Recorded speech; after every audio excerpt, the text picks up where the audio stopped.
पार्वण आसले दादा एबे तो फेरी आस तुम बिना ए दशहरा माहौल फिका फिका।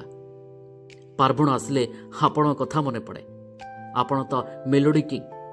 आपण गीत तो पूरा राज्य रे धूम मचाई थाए पार्वण समय। आपण फेरी आसतु आज पुणी आपणकर जन्मदिन दादा किंतु आपण मेडिकल बेड रे सोईछंती जीवन मरण सहित संघर्ष करुछंती संग्राम करुछंती। आमे समस्ते चाहि रहछु दादा आपण को आसीबा बाटको। हाँ दर्शक बंधु 53 वर्ष रे पाद थापिछंती विशिष्ट संगीत निर्देशक तथा मेलोडी किंग अभिजीत मजुमदार बा आम समस्तंकर प्रिय अभिजीत दा। आजिर दिन में जो बर्थडे केक कटा होई थांता जो पार्टी होई थांता आज से आपण मेडिकल बेड रे सोईछंती जीवन मरण सहित संघर्ष करुछंती संग्राम करुछंती।